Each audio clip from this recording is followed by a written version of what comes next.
The agricultural revolution birthed of farming and permanent settlements.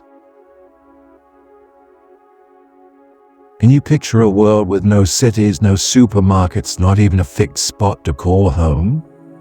For hundreds of thousands of years, that's exactly how humankind lived.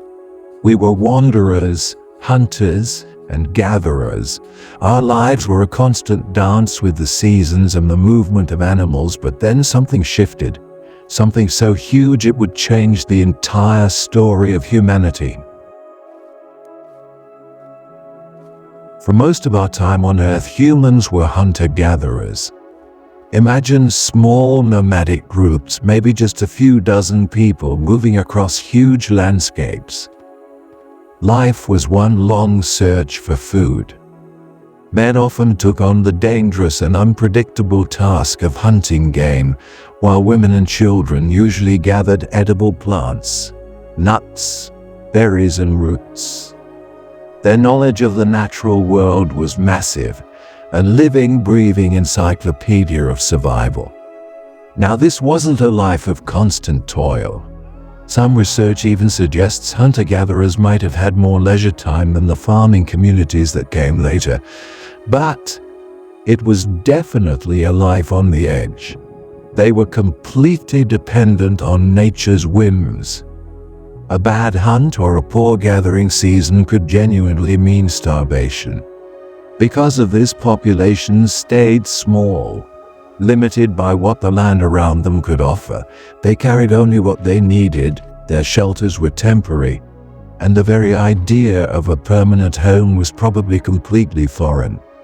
They were deeply connected to the rhythms of the earth, moving with the seasons, following the herds. This was humanity's original way of life, a real testament to our adaptability and resilience, but the winds of change were starting to blow. Then somewhere around 12,000 to 10,000 BCE, in a part of the Middle East we call the Fertile Crescent, something pretty amazing started to unfold. This wasn't a sudden aha moment where someone yelled, "Let's farm."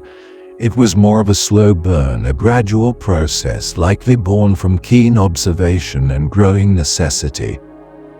Maybe, as some theories propose, the climate changed at the end of the last ice age, creating more stable conditions that were better for plant growth. Or perhaps growing populations started to strain existing food sources, pushing people to innovate. It's widely believed that people, especially women who were traditionally the main gatherers of plants, began to truly understand the life cycle of certain wild grasses. They saw that seeds dropped on fertile soil would sprout. So they started experimenting. At first, maybe just by protecting the plants they liked, then by actively sowing seeds. Wild wheat and barley were among the very first plants to be cultivated in the Fertile Crescent. Around the same time, or not long after, similar agricultural awakenings happened independently in other corners of the globe. We're talking rice and millet in China, maize, beans and squash in Mesoamerica, potatoes up in the Andes, and sorghum and yams in Africa. Each region began to domesticate the plants and animals that were native to its own lands. And this wasn't just about planting seeds, it was about domestication.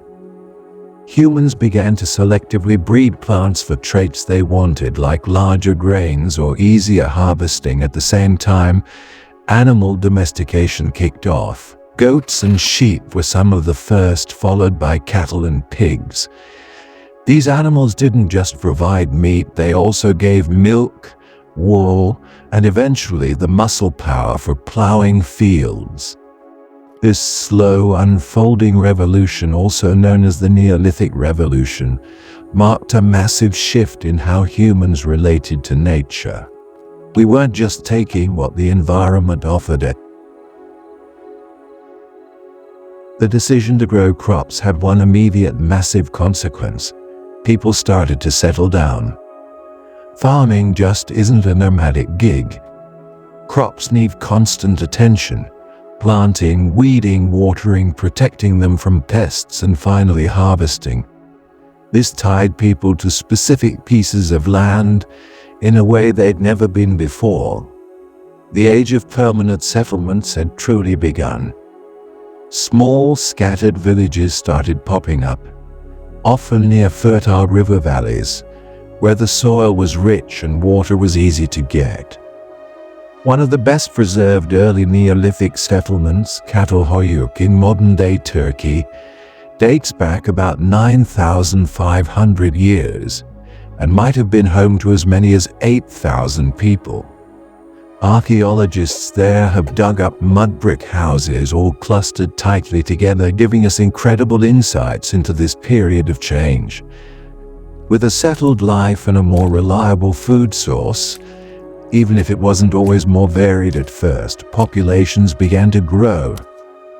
Agriculture could simply support more people per square mile than hunting and gathering could. It's estimated that between 10,000 BCE and 1000 BCE, the world's population grew from around 6 million to about 120 million. This boom in population density brought its own set of new challenges and opportunities. For the first time ever, humans could actually accumulate surplus food. This surplus was a total game changer.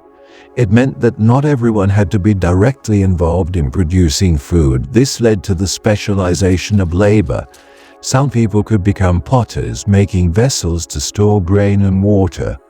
Others became tool makers, refining the polished stone tools that defined the Neolithic period, or even developing early ways to irrigate fields. Weavers made textiles, and builders put up more permanent homes. Social structure started to shift too. With permanent settlements and stored resources came the idea of property and almost inevitably arguments over it. Leadership roles likely became more clearly defined to manage resources, organize big communal jobs like building irrigation canals, and maybe to settle disputes.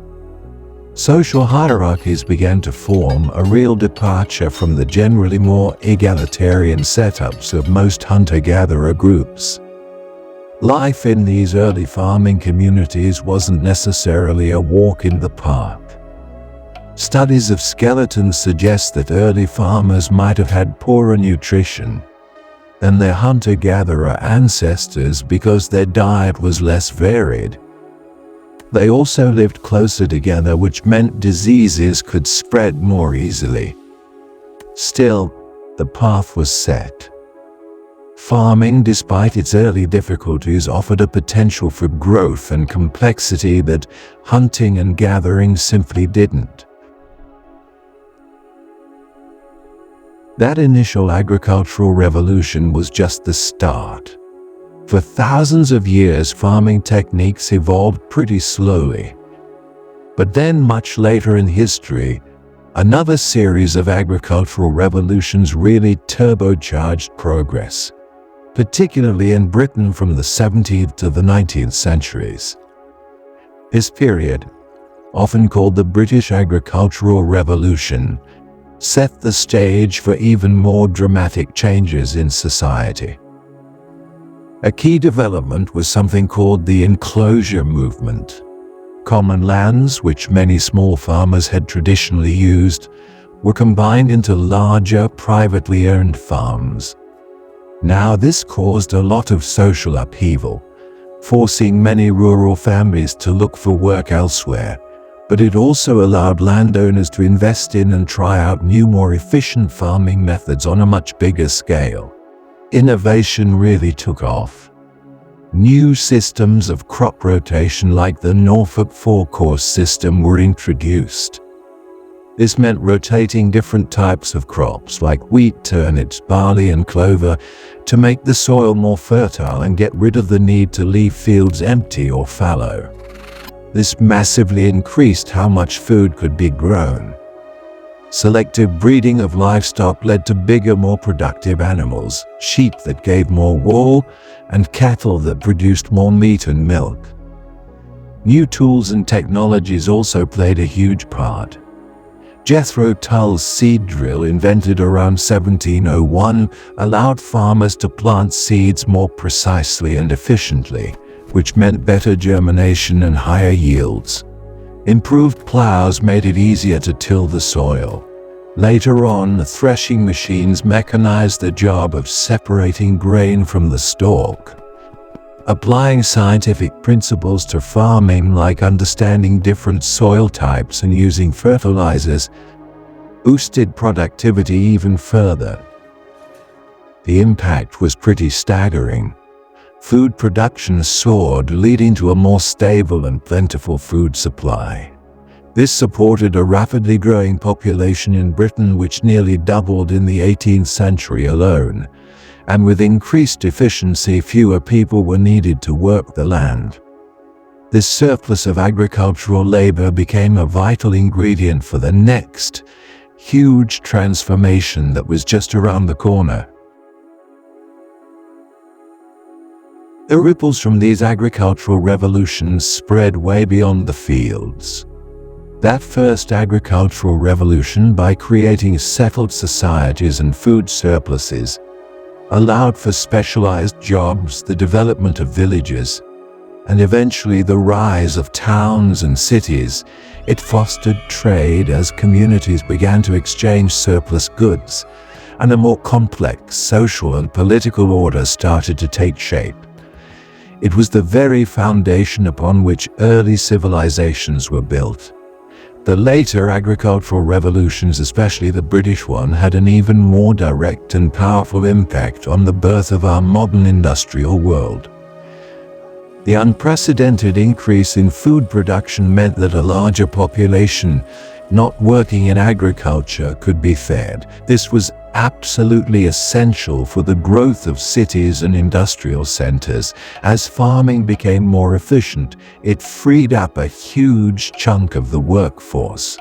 These displaced farm workers, along with a growing population, moved to urban areas, providing the labor needed for the brand new factories of the Industrial Revolution. What's more, a more productive agricultural sector created extra capital that could be invested in new industries.